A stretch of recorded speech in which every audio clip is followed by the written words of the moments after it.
Yo, look at that. 2 Power Wagons in the same color in the same day. You don't see that every day. Man, it must be a Ram day today because I got the Power Wagon 1500 lined up. All I need now is my 3500, but I can't drive 2 trucks, unfortunately. Today, Mikey and I are going to compare the 6.4 and the 5.7. So, which one is faster? Now, keep in mind, my truck has eTorque. Mikey, who's going to win? Who's going to win, dude? Who's going to win? Oh, Mikey said he going to win. I don't know, man. I got eTorque. But we'll see, huh? We'll see. So let's go ahead and take a look. It's the driver, not the truck. He says it's the driver, not the truck. I got you, dude. Now, we did race. I never showed you the footage because it was embarrassing. I did race his Corvette in my Ram since I had 1,000 pound-feet of torque. I just never got around to posting that video, and it wasn't that good. So check out the Corvette. If you have not subscribed yet to the channel, I did order a charger. Hopefully Mikey and I can get some runs in with this. I would love to see how much faster the Charger or the Corvette is. I don't know, we'll see. How much power? It was like 500 something? 465. 465. There you go. But the advantage he has is gearing and 335s. So he's gonna be able to lock up. You know, Chargers and Challengers have a notorious problem of being called fat and overweight and no traction and all that good stuff. But stay tuned for that. But man, guys, check out this Power Wagon. Looks beautiful. If you don't know, the 6.4 has about 429 pound-feet of torque, I believe, and 410 horsepower. If I don't get those numbers right, I will post it in the comment section here or on the video. My truck, however, has 395 horsepower, 410 pound-feet of torque. However, I have eTorque, which gives me a supplemental 130. So weight is going to take a big factor, obviously traction, and at the end of the day, this should be really fun and see which 5.7, 6.4 HEMI can do the job getting you up to speed quicker. All right. Before we get started with the video, I wanted to go over the gross vehicle weight rating of each truck. So we're going to start with the Power Wagon. Unfortunately, I did not check this photo before I took it.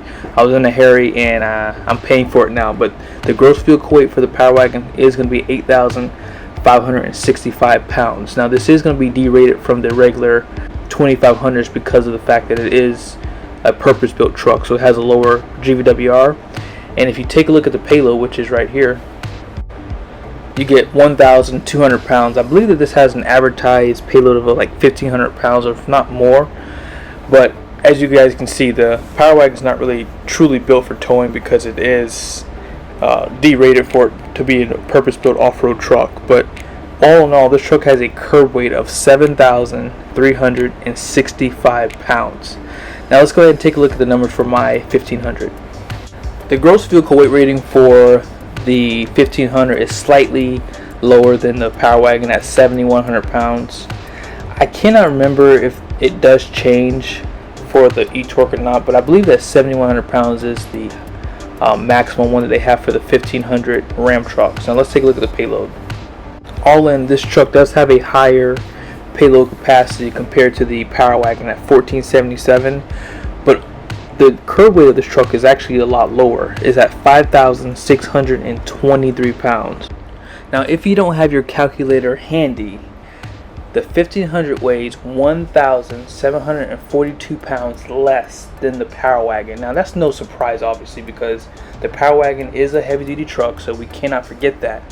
But in the comment section below, I want to hear your guys' thoughts. Before you watch the race, tell me which truck you think is going to win, because I was wrong when I guessed. I was definitely rooting for one of the trucks to win because of a few advantages that it had, and I will go over that with you after you guys see the race. So in the comment section before you watch the race, put it down there so I could hear your guys' thoughts before you see the race.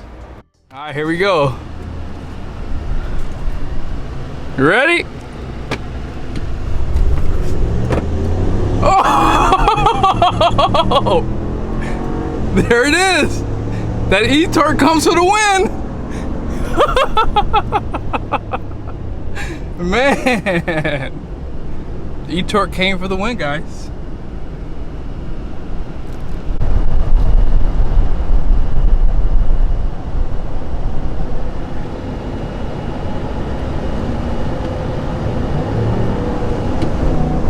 Here we go. Oh yeah. So the 5.7 with the eTorque is where it's at. It's definitely quicker with the eTorque. I would love to do a test like this with the 5.7 without eTorque, because that supplemental power is giving me a little bit more torque. Once we launch it, he's like able to kind of like get ahead, but then I start pulling him back in. I think it's because of the eTorque. So they need to do eTorque on the 6.4, guys. That's going to be a beast of an engine. That's going to be a beast. But tell me the Power Wagon does not look good. That truck is sexy. That is a sexy beast. So sick. From the factory, 2-inch lift. And it looks like it's level 2 when it's driving, man. Look at that thing, man. That thing looks good. What's up, man? 5 guys. 5 guys? Let's go. I'm following you.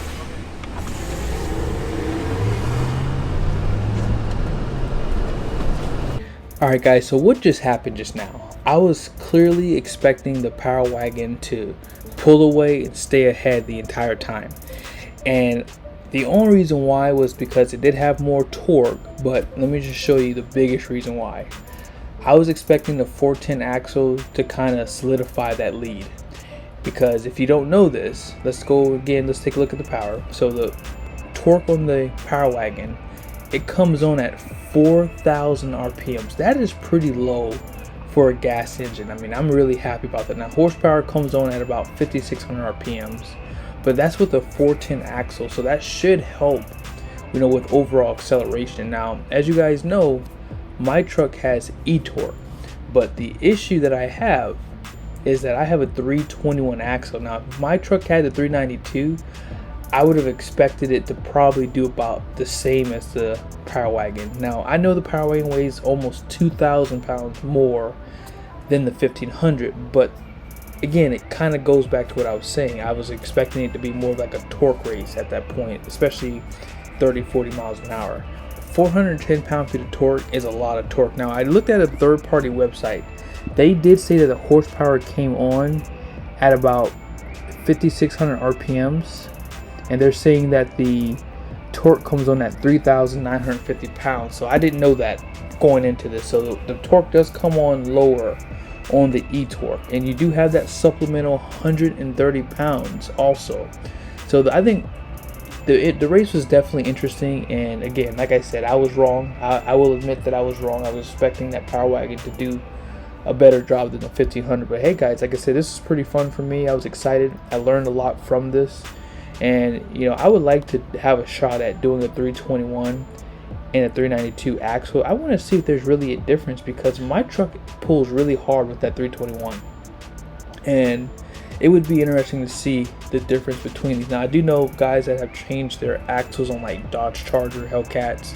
They've all said that there's a huge difference in the power and how it gets put down to the ground. But again, thank you guys so much for watching this video. I hope it was helpful.